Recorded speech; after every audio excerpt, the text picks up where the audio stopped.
دا دې دپاره دا د چا دپاره د دې امت دپاره واورېده که نه او دغه شان مختلف د دې واقعات دي بهرحال تاسو ما مخکې یو واقعه ذکر کړې وه خو بعضې کسان پکې نه وو یو ماشوم او ډېر یو نیک انسان و د الله دغه په زړه کې د الله یره وه تقوادار انسان و هغه مدرسې ته راتلو او سبق به یې حفظ به کو خو الله تعالی ورته حسن ورکړی و ښایست ورکړی و او د دغې علاقې د دغه کلي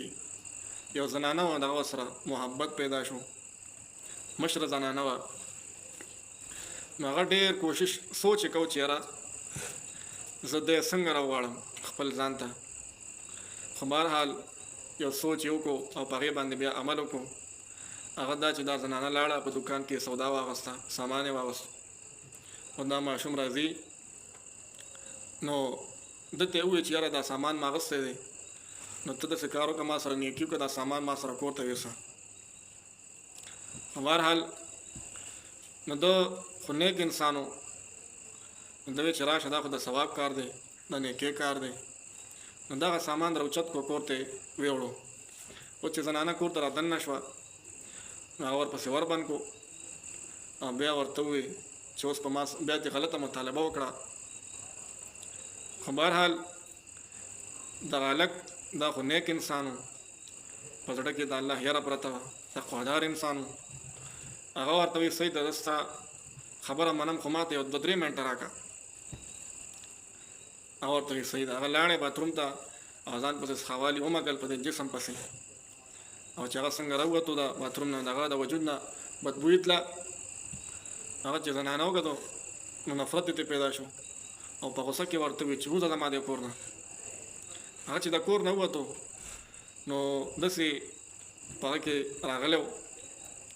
تاسو ما پرون حدیث کې خبره کوله چې زنانه فاسقه زنانه دا د انسان دپاره ازمایشي سړو دپاره صحیح ازمایش امتحاني بهرحال اوس په دغه ټایم کې په دغه هلک باندې امتحان و ازمایش و خو دی په هغه امتحان کې پاس شو څه شو پاس شو نو اوس دی کور ته هم نشي تللی او مدرسې ته هم نشي تللی نو سوچ یې وکړو چې هلته یو نیر و چې یاره دې نیر کې به ولامبم او بیا به مدرسې ته لاړ شم همدغه شانتې وکړه هلته نیر کې ولامبل او خپلې کپړې پاکې کړې نو بیا مدرسې ته لاړې مدرسې ته چې لاړې کلاس کې کېناستو نو خوا کې چې کوم هلک ورسره ناست و نو هغه ورته وایي چې تا ډېره ښایسته خوشبویي مږلې ده عطر دې مږلي دي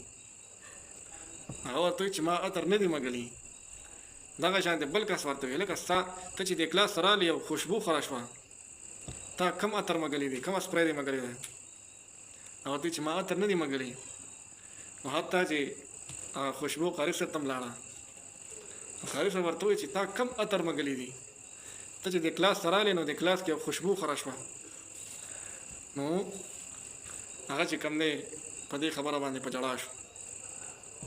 ورته وایي قاري صاحب ما عطر نه دي مږلي بلکې ما سره یو داسې واقع وشوه د هغې نه پس ما په نیر کې ولامبل نو بهرحال هغه عطر نه و مږلي الله تعالی هغه ځان د ګناه نه بچ کړو الله تعالی دغه د جسم نه خوشبو خوره کړه څه خوره کړه خوشبو او دا چې کوم دی تر مرګه پورې دغه هلک نه چې کوم دی خوشبو تله چېرته په لار باندې به روان و خلکو ته پته لګېده چې په دې لار باندې پلانکي هلک تللی دی دا الله دا انعام ورته الله ورکړو چا ورکړو نو ګناه نه ځان ساتل پکار دي اورېده ګناه نه ځان ساتل پکار دي دا چې کوم دی د تقوا برکت دی اورېده که نه تقوادار انسان اورېده نو په ځان کې تقوا پیدا کول او اصل دا ده چې انسان په ځوانۍ کې خپل ځان کې تقوا پیدا کړي په ځوانۍ کې په خپل ځان کې تقوا پیدا کړي